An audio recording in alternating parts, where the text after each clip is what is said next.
Agora é oficial, a CBF confirmou o Brasil como o primeiro candidato a receber a segunda edição da Copa do Mundo de Clubes da FIFA, que será organizada em 2029. E já amanhecemos com essa notícia, não basta aí o Flamengo ter vencido de maneira incontestável o Chelsea ontem pelo placar de 3-1, anteontem o Botafogo derrotou o poderoso Paris Saint-Germain por 1-0, Fluminense jogou bem contra o Borussia, Palmeiras contra o Porto, depois venceu o Al-Ahly, enfim. A CBF, na figura do Chalde, novo presidente, pegou aí esse bonde, né, aproveitou o hype do assunto e, claro, que fez o seu lobby. Mas foi muito mais que o lobby, porque, de fato, o Sami Chalde, aí, o novo presidente da CBF, ele apresentou para o Infantino uma possibilidade, um interesse, na verdade, do Brasil ser sede da próxima Copa do Mundo de Clubes de 2029.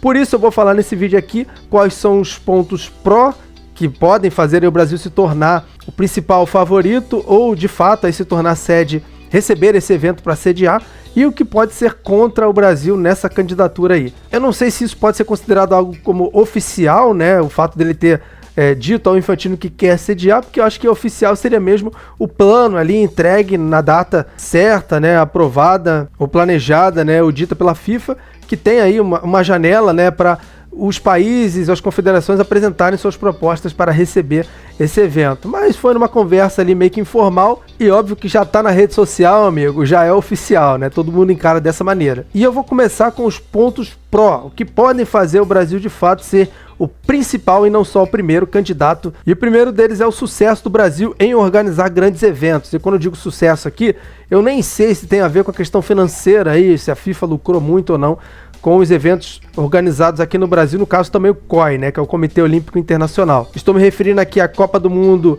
né, Copa do Mundo de Seleções de 2014, que, assim, o engajamento foi absurdo, foi uma Copa muito boa, assim, em termos de organização e em termos de público, né.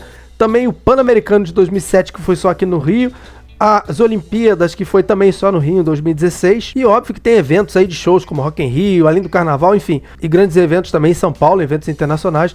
O Brasil, de fato, já está acostumado aí, já está bem preparado para receber eventos desse porte, pode muito bem aí organizar uma Copa do Mundo desse tamanho, de clubes, né? E óbvio também que tem a Copa do Mundo, que é um outro ponto, né? A Copa do Mundo Feminina de 2027 já está decidida, vai ser aqui no Brasil, e os estádios já estão prontos, que esse também é um ponto aí que pode ser pró, né? Os estádios que foram construídos para a Copa do Mundo de 2014, alguns reformados, outros também foram construídos nesse tempo aí, não exatamente para a Copa do Mundo de 2014, mas que podem, eu não sei se vão ser usados aí para a Copa do Mundo Feminina de 2027, mas temos muitos estádios muito bons, prontos, e arenas prontas para receber um grande evento como esse, né? Quer ver um outro ponto aí a favor do Brasil para sediar a Copa do Mundo de Clubes da FIFA de 2029? O clima, isso, no meio do ano, no hemisfério norte é verão, por isso que os europeus principalmente estão reclamando, porque lá está um calor terrível, inclusive os brasileiros, né? Tá muito quente, principalmente pro lado oeste dos Estados Unidos, ali na Califórnia, né? O Rose Bowl, onde o Botafogo jogou, e o horário dos jogos é meio-dia, 1h, né? Aqui nosso, mas lá é de manhã. Tem jogos que é 3 horas da tarde, um calor terrível, né? E todo mundo sofre com isso. Em compensação, aqui no Brasil, no meio do ano, o clima de inverno, né? Porque tem partes aqui no Brasil que não sabem o que é o inverno. É um clima maravilhoso, principalmente aqui no Rio de Janeiro, que no verão é um calor absurdo, mas no meio do ano fica um clima muito bom, principalmente para quem vem do hemisfério norte, né? Os europeus, os asiáticos aí, eles vêm para cá, o pessoal dos Estados Unidos, do México vão vir para cá, do Canadá, vão pegar um clima maravilhoso. Claro que no sul faz muito frio no inverno, mas dependendo ali até da data consegue pegar um clima muito bom, né? Outro ponto positivo a favor do Brasil para ser a sede da Copa de Clubes de 2029 é o engajamento do público brasileiro com essa primeira edição, né? Eu me arrisco aqui a dizer que não há público mais animado no momento de todo mundo com essa competição, essa nova competição, do que o brasileiro, né? Antes de começar o torneio e agora que começou, né? Cara, assim, a torcida brasileira, claro que os argentinos também, principalmente, né, em jogos do Boca Juniors, já foram 2 até agora, estão lotando os estádios, faz uma mobilização terrível, né? Os mexicanos também estão comparecendo, mas o público brasileiro nas redes sociais, a imprensa, o Campeonato Brasileiro parou, então assim, sem comparação, o engajamento do público brasileiro com essa competição tem sido top, tem sido algo assim que está com certeza, né, enchendo o coração do Infantino de alegria nesse momento. Afinal de contas, esse torneio não é só um torneio, não é só uma questão de marketing, não é só uma questão de publicidade, de grana e da questão esportiva, mas sim uma questão política, principalmente para ele. Outra coisa que conta a favor, o desempenho dos times brasileiros, pelo menos até agora, né? O Brasil é o país que tem o maior número de representantes nesse Mundial de Clubes, Super Mundial de Clubes, são 4, e o desempenho de Palmeiras, de Fluminense, de Botafogo e de Flamengo estão enchendo os olhos, são os times que estão jogando melhor nessa nova competição, são os times brasileiros, isso pode sim contar como ponto positivo, mas eu ainda não sei porque a partir do mata-mata começa uma outra competição, tá? E óbvio, como eu citei antes, os interesses políticos podem contar a favor da organização da competição ser aqui no Brasil, principalmente na figura do Sami Chaldi, da CBF, que não perdeu tempo.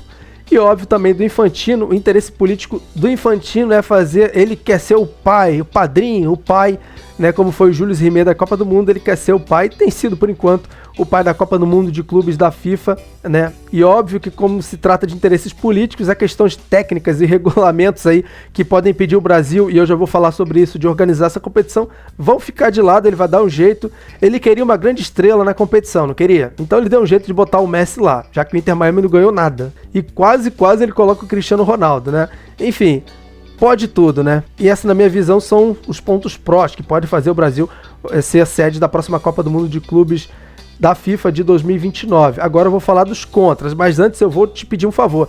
Se estiver gostando desse vídeo aqui, me deixa aquele like esperto. Também se inscreva no Planeta Futebol Clube se você não conhece o canal. Não se esqueça do sino das notificações, porque é ele que vai te avisar toda vez que eu postar um vídeo aqui no canal. E nesse momento o foco está sendo Copa do Mundo de Clubes da FIFA, tá?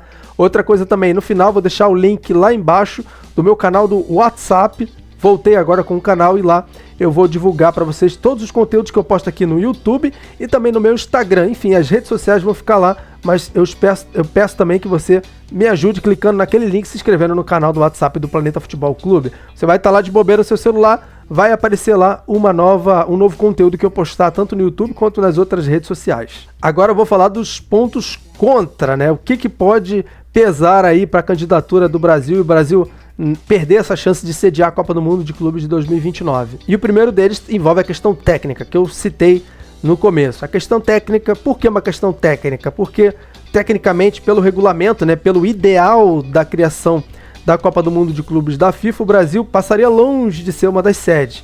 Porque essa competição, ela entrou no calendário de futebol da FIFA para substituir a antiga Copa das Confederações, que não vingou em questão aqui de grana, tá? A FIFA se decepcionou com aquela competição que foi criada justamente, né, um ano antes da Copa do Mundo para servir de preparação para o país sede. Então não se esqueça que em 2005, né, a Copa das Confederações foi na Alemanha, porque a Copa do Mundo de Seleções em 2006 foi na Alemanha. Em 2009 foi na África do Sul, porque em 2010 foi na África do Sul a Copa do Mundo. 2013 a Copa das Confederações foi aqui no Brasil, porque em 2014 a Copa do Mundo de seleções foi no Brasil. Isso na edição seguinte, também lá em 2002, enfim. Então essa competição Copa do Mundo de Clubes da FIFA, que está sendo nos Estados Unidos, está servindo de preparação para a próxima Copa do Mundo de seleções do ano que vem, que vai ser nos Estados Unidos, no México e no Canadá. Porém está sendo só nos Estados Unidos, porque lá será o país com será a sede principal que vai ter o maior número de jogos e de estádios, inclusive a final. E outro ponto que pode ser contra a candidatura do Brasil é a candidatura da Espanha, que já manifestou interesse. É meio contraditório porque o presidente da La Liga, Javier Tebas, como eu já fiz um vídeo aqui, ele é totalmente contra a Copa do Mundo de Clubes e ele falou assim, explicitamente, que quer eliminar essa competição que ele odeia. Ele é o presidente da La Liga. Porém, né, e ele tem poder, óbvio, né, então é meio contraditório, mas a Confederação Espanhola, que não é do Javier Tebas, embora ele tenha influência, já se manifestou a favor de receber essa competição. E isso é muito contra o Brasil, porque a Copa de 2030 vai ser em Portugal, no Marrocos e também na Espanha. Vai ter os jogos de abertura aqui na América do Sul, no Paraguai, na Argentina e no Uruguai, só como forma de comemorar aí o centenário da Copa do Mundo. Mas o restante dos jogos, a principal sede vai ser na Espanha. E se a Espanha entrar como candidata, ela vai recorrer, se possível, até o júri para receber essa competição. Um outro ponto contra é uma possível candidatura do Marrocos, que também é experiente em receber Copa do Mundo de Clubes. No Mundial de Clubes da FIFA, o Marrocos já recebeu, se não me engano, uns 3 ou 4 aí, né? Então tá muito bem preparado. E se eles entrarem junto com a Espanha, pode esquecer que a Copa do Mundo de Clubes não vai ser no Brasil. E aí entra um outro ponto contra, que é uma outra candidatura que entraria meio que assim, como o Brasil, né, não tem tecnicamente chance de receber, que seria da Arábia Saudita. E aí, meu amigo, quando os árabes entram para sediar uma competição como foi a Copa do Mundo no Catar, esquece a questão esportiva, a questão de fair play, né, a questão da justiça, esquece tudo isso. Aí entra grana pesada, entra a questão política pesada, e aí esquece que o Brasil não tem a mínima chance, e nem a Espanha, o Marrocos e Portugal que vão sediar a Copa do Mundo, se a Arábia Saudita entrar de fato nessa, já que vai sediar a Copa do Mundo de 2034, com isso tecnicamente receberia o Mundial de Clubes de 2033. Se a Arábia Saudita entrar, esquece que a Copa do Mundo de Clubes de 2029 vai ser lá. Só que aí tem um problema, porque lá no meio do ano é calor pra caramba, então eles teriam que jogar lá pro início ou pro final do ano, provavelmente pro final do ano, como foi no Catar. E aí vai ser bem ali no meio do agito, né, das competições europeias, então eu acho que isso pode contar, além de ser contra a candidatura da Arábia Saudita, pode ser também a favor, né? E por fim, o último ponto, nesse momento, que eu acho que pode ser contra uma Copa do Mundo de Clubes de 2029 ser no Brasil, é a manifestação contrária dos clubes europeus de sair da Europa e vir até o Brasil para jogar essa competição. Tivemos isso em 2000, na primeira edição do Mundial de Clubes da FIFA, foram 8 times participantes, 2 europeus, Manchester United e o Real Madrid. Eles simplesmente não deram a mínima pro evento, jogaram aqui, mas caíram até na primeira fase, né? Trataram como uma viagem de turismo, né, de férias. E claro que eles, não sei se eles sabem, mas aqui no meio do ano não é quente, né? Um clima agradável aqui, pode ser até quente para eles, de repente no Nordeste, né? Como foi na Copa do Mundo, reclamaram do clima de Recife, reclamaram do clima lá em Manaus, né? Em Fortaleza também, mas também por essa questão deles, né? Não querer mais se deslocar, sair da zona de conforto deles para vir passar a pré-temporada aqui no Brasil jogando uma competição como essa. Pode ser um ponto contra e eu repito, o sucesso da competição passa muito pelo interesse dos clubes europeus. Por enquanto tá tudo legal, né? Os europeus estão ali perdendo, estão reclamando muito, mas a competição ainda não acabou. Provavelmente vai chegar no mata-mata, eles vão levar mais a sério aqueles que avançarem, né? Mas aí a gente não sabe quando acabar a competição como que vai ser os bastidores daqui a 4 anos. E se os europeus baterem o pé e disserem que não vão participar da competição de jeito nenhum, esquece que não vai ter, tá? Eu espero que você tenha entendido aqui esse vídeo, né? Que eu falei dos pontos prós e dos pontos contra a candidatura do Brasil a sede da Copa do Mundo de Clubes da FIFA de 2029. Se gostou e não deixou o like, me deixa o like aqui agora. Escreva aqui embaixo nos comentários o que você acha dessa ideia. Será que seria uma boa um Super Mundial de Clubes aqui no Brasil em 2029? Quero saber a sua opinião. Obrigado por ter assistido esse vídeo, valeu e até a próxima.